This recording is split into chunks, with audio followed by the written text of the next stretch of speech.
Looks like fun. I have actually never gone rafting, but I'd love to someday. I'm Alex Cosper for SacTV.com Riverside Chat, and welcome to the American River. It's just a pleasant day here. It's a week after the Trump assassination attempt. That occurred while I was at the California State Fair. And I was interviewing my friend DJ Rick from way back. We used to work in radio together. And it made me think at Cal Expo, it has several staged media events there. And, one was Rick himself DJing for a crowd. Reason I went to the State Fair was just to see Rick. I saw his post on social media that he was going to DJ at the State Fair, and I hadn't seen him in years, and I wanted to see him. So, boom, that social media became the communication to me to respond and go to his event.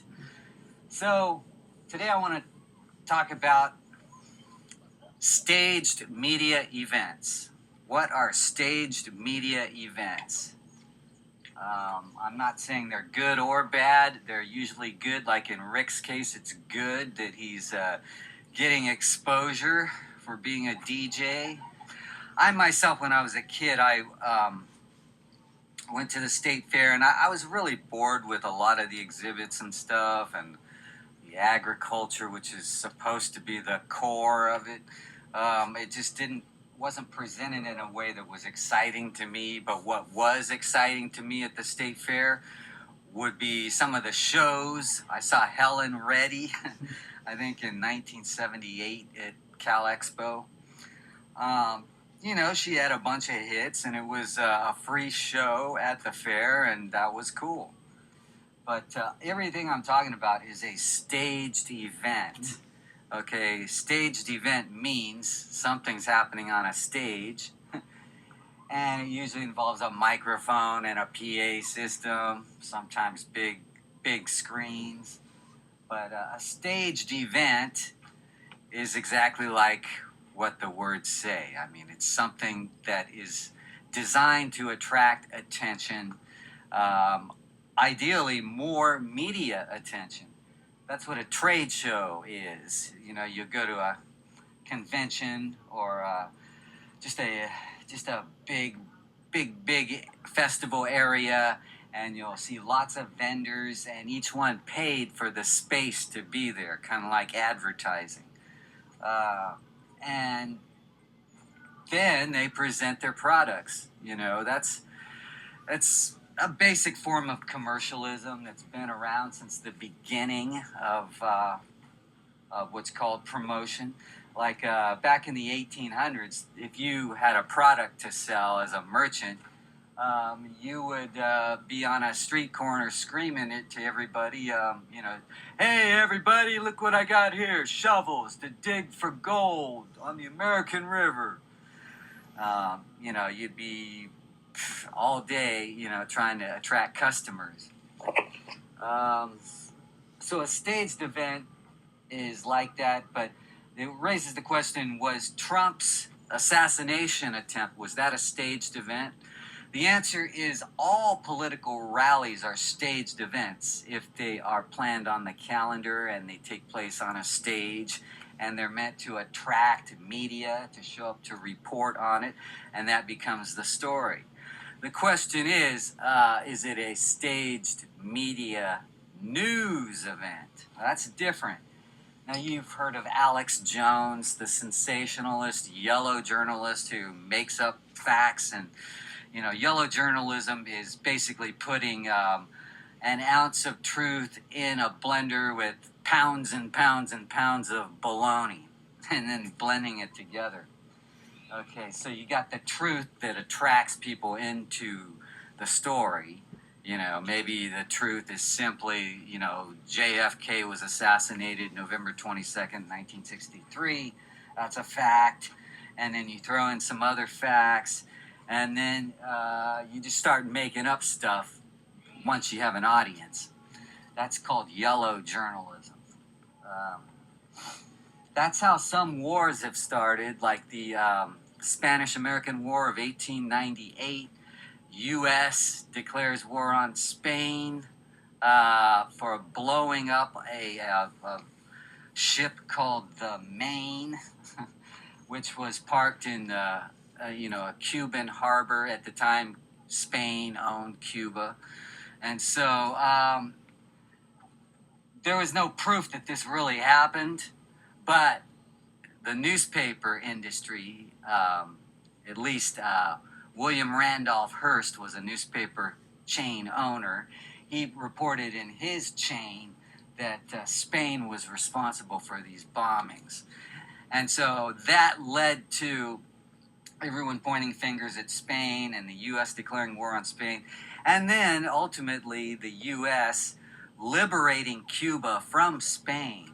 So Cuba was thought of as kind of a prize for the United States for many years. It wasn't declared a state or anything ever, but it, by the 1960s, the U.S. was invading Cuba to try to reclaim it or take it over because a guy named Fidel Castro took over Cuba as what the U.S. called a dictator, but it depends who you talk to.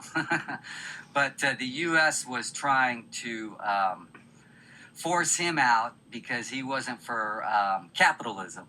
He wanted to nationalize things, and he didn't want,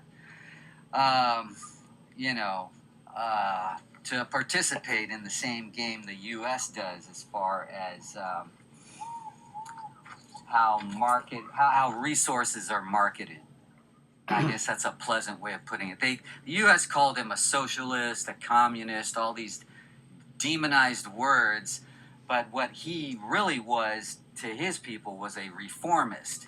He was overthrowing a dictatorship that was backed by the U.S., and the mob also backed the previous regime, the Batista regime, because the mob had casinos in Havana.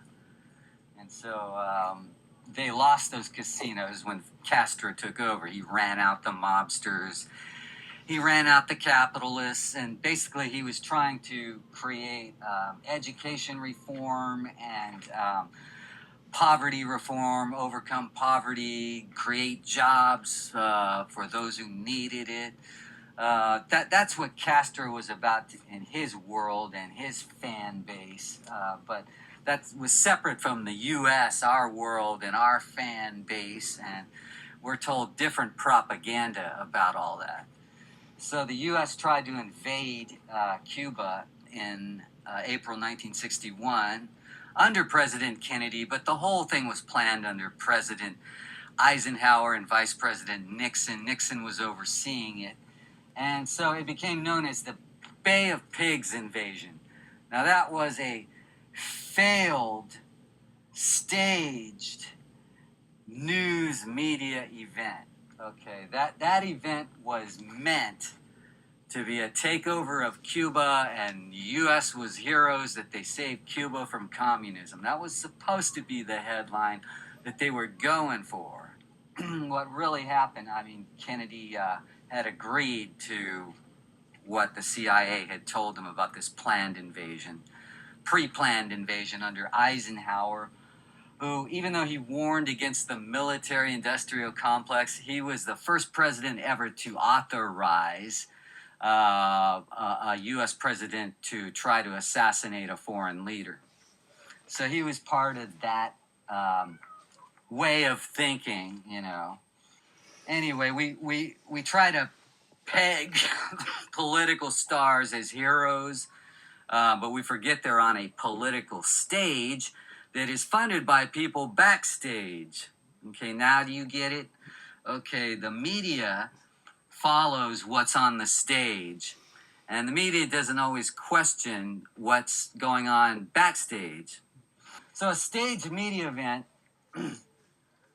it's a broad category that includes any type of showcasing products. Like every time Elon Musk showcases a new product like the Cybertruck or whatever, that's a staged media event. But it's probably more collectively called a promotional event for a corporation that's trying to get their stock price up.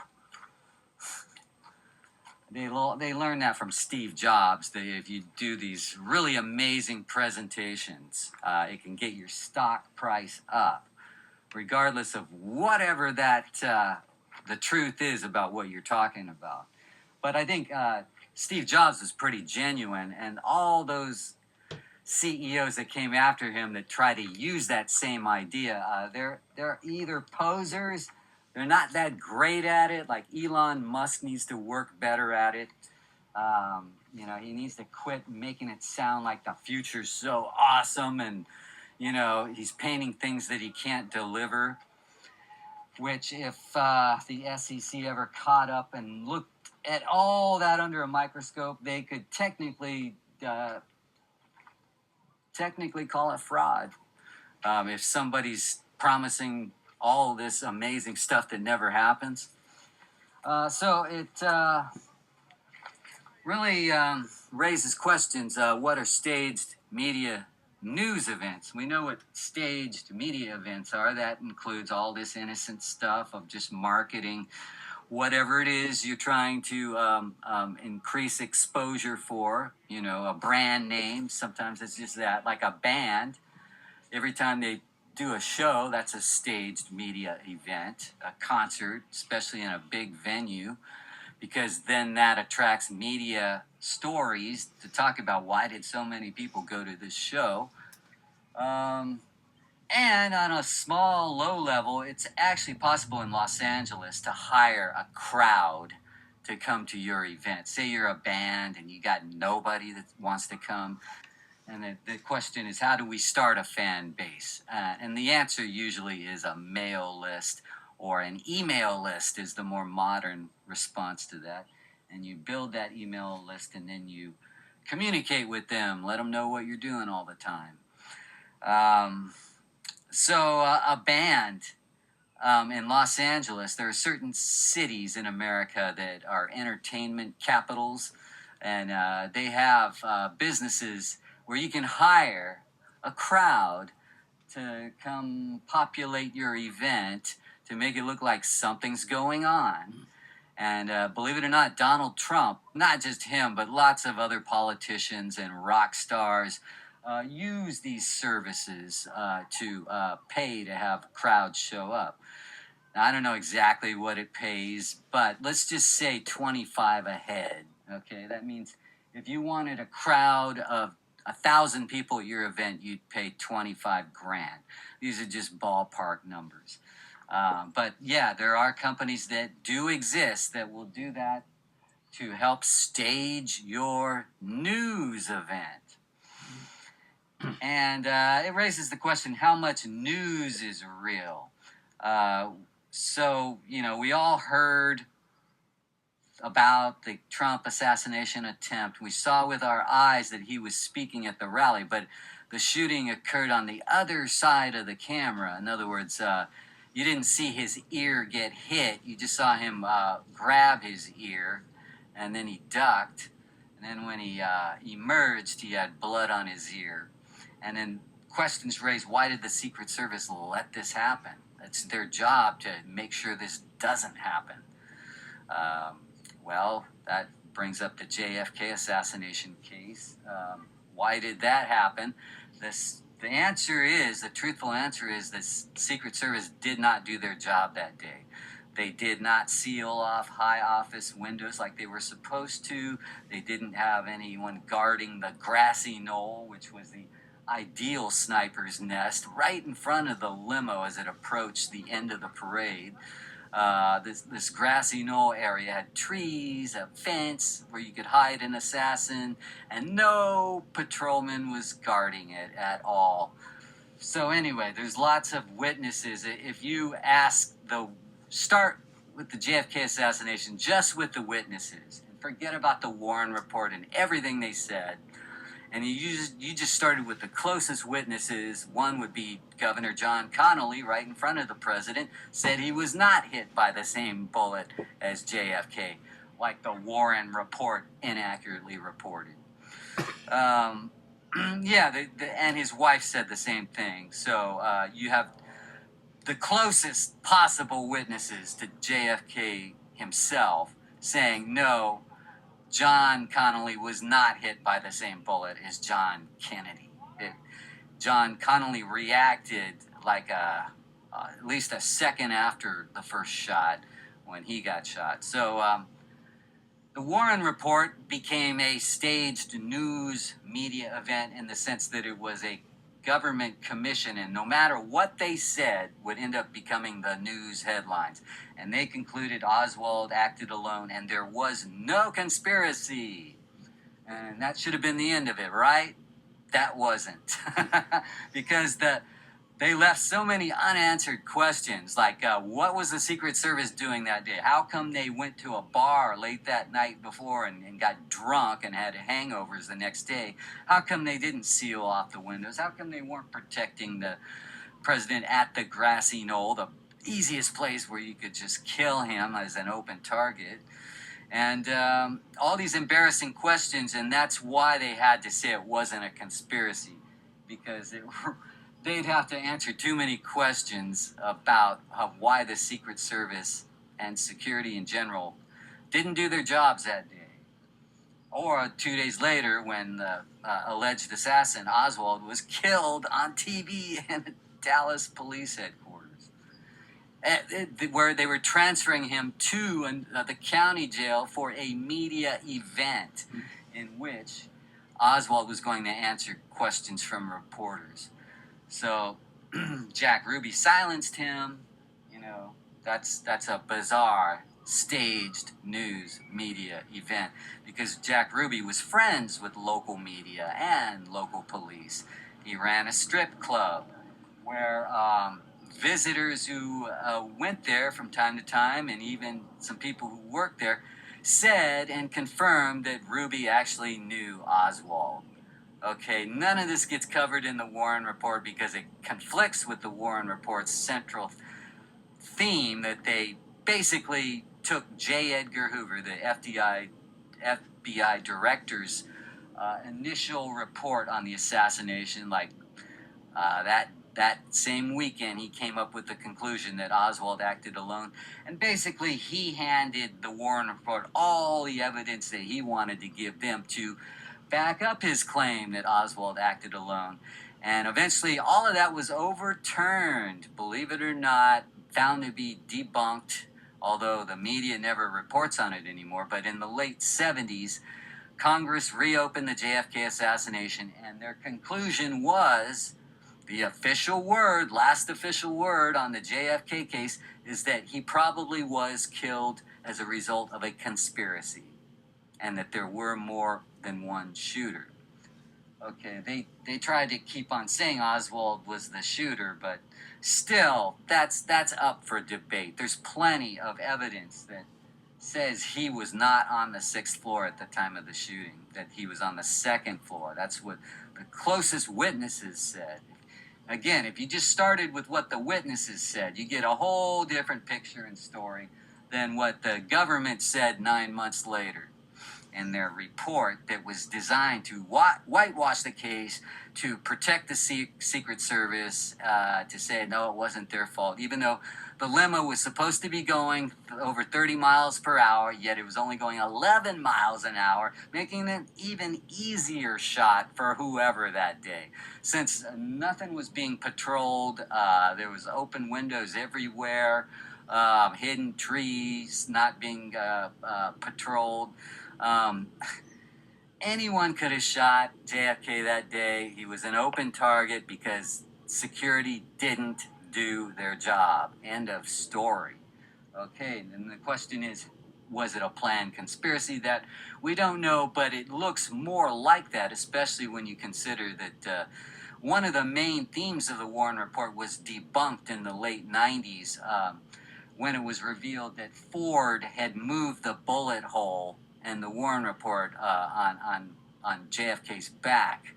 In other words, he basically moved the hole to make the single bullet theory work. That bullet goes through his back, out of his neck, into Connolly, and then bounces around, and causes 11 wounds, and somehow the bullet's in pristine condition because they find it on a stretcher. And even that story was overturned in the past few years. A Secret Service agent admitted he had put that bullet on the stretcher, finally, after all these years. So the whole single bullet theory just came crashing down as a myth, and that's what it seemed like in the very beginning anyway. And so the whole Warren Report's been debunked, but the big dumb media never tells you that.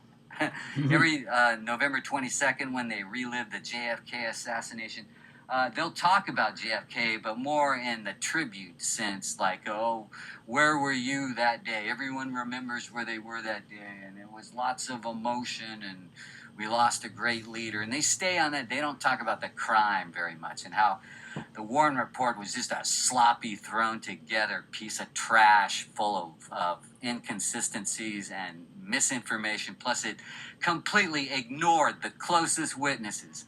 All those close witnesses who said they heard or saw smoke. They heard gunfire and saw smoke on the grassy knoll in the shady area right in front of the limo, just 50 yards in front of the limo. They were all ignored by the Warren Report. And the Warren Report instead went with someone who said they saw Oswald in the window, and then they couldn't identify him in the police lineup later that day. So all this the media won't tell you about, because the media is subsidized by the government in big ways. And if you just follow the money, you find that media and government are closely connected. They're very much part of the same family, and so the big media will usually always back the official line of things, even if the official line is just made up crap. Again, Alex Jones is someone who makes up a bunch of crap and made millions of dollars off of it.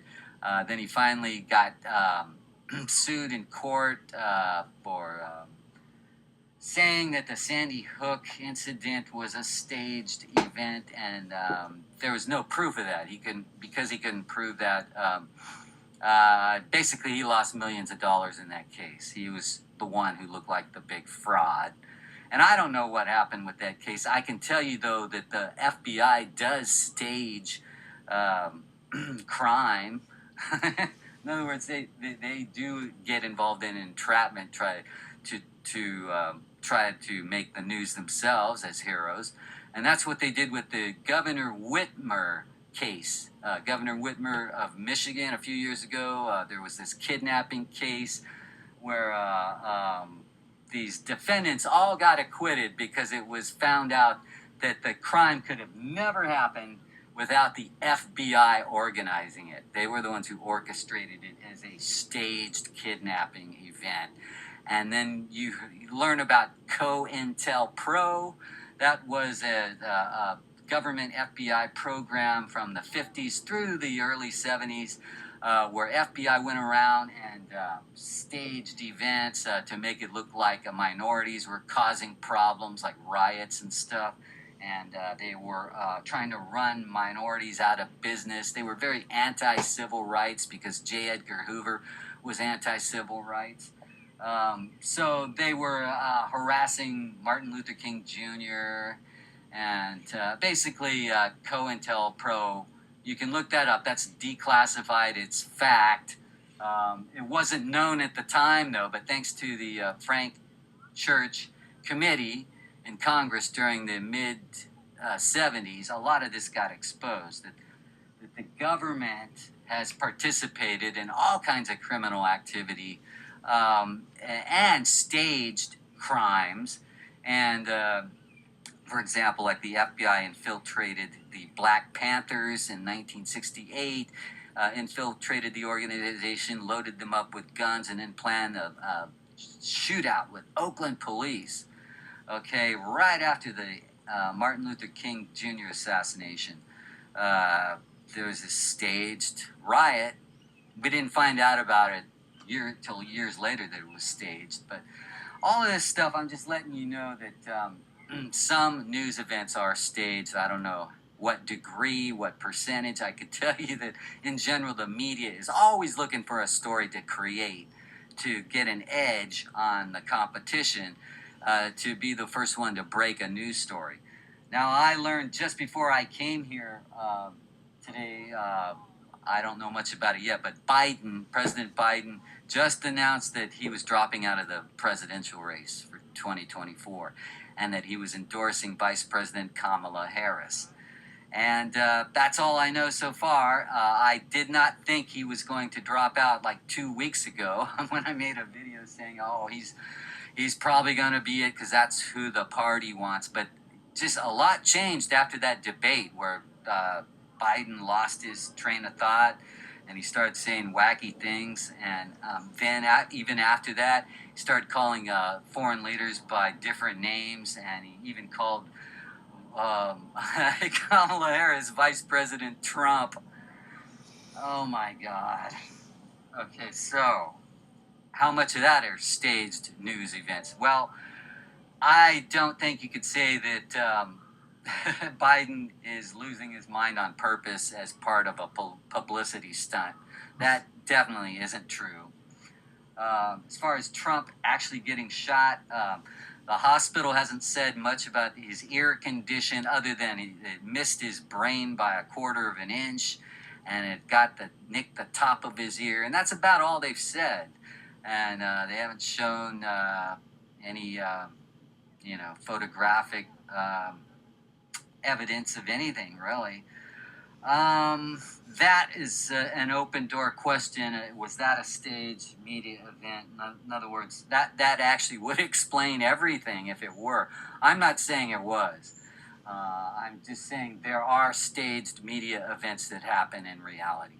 And I don't know. I don't have enough information on that case. In fact, we don't learn enough stuff till 50 years later to find out that something was, in fact, staged or concocted, or we were lied to about. So it just raises the question, something to think about as another possibility.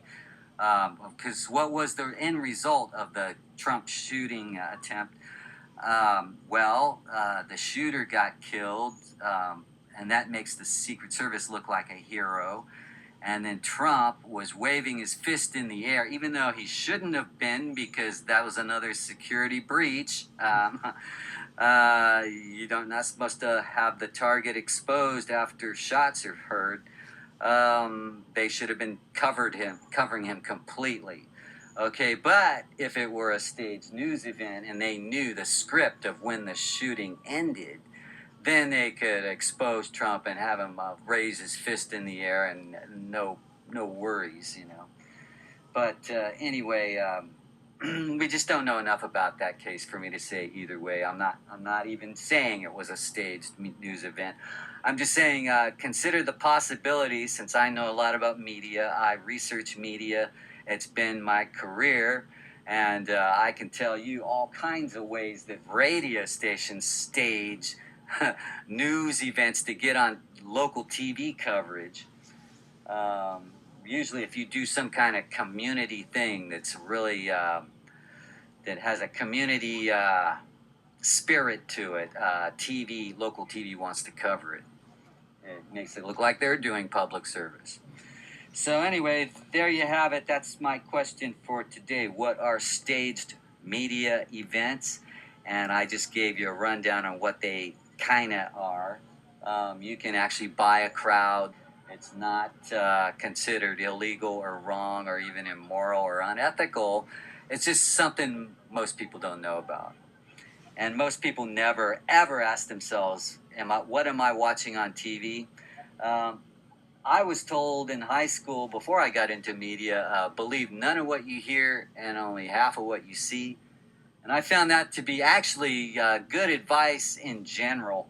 You can't always use that because not everything's a lie. Not everything you hear is a lie. Not Not half of the stuff you see is a lie, but it's always good to keep that in mind.